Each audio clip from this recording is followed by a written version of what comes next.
Evet, ilk kez rap müzik çalıyor. Ve ne yapıyor? Klibini çekiyoruz. Aynen. Palto.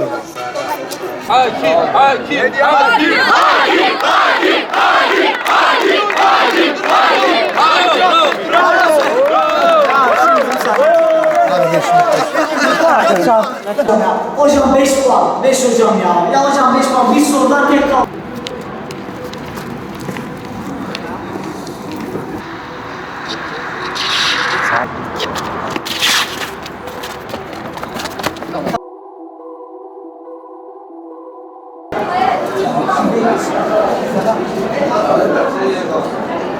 Çocuk dışarı çıktı orada şimdi ya.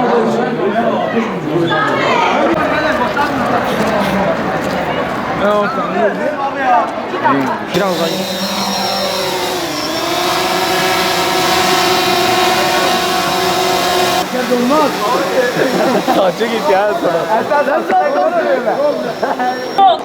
Günaydın.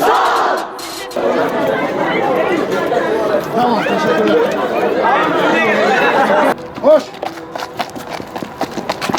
Kayıt.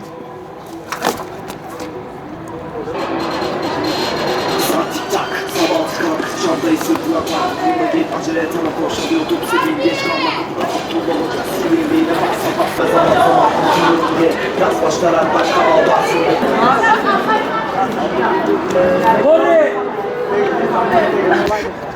Hadi gel. Şeranino. Da Abdullah olacak sinirliğine baksa baksa bak deme zaman zaman kurtulurum diye yaz başlar başka ağlarsın.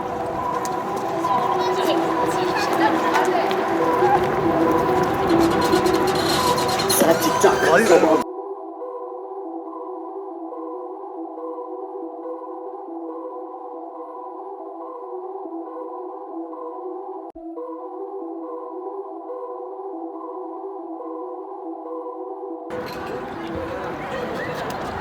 Gel.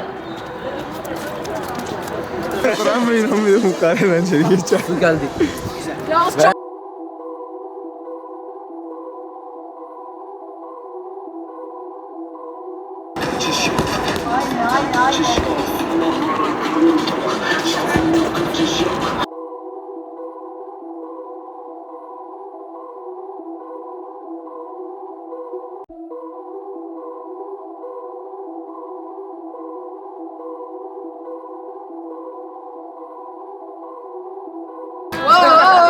Kontrolü de yapalım. Hadi arkadaş.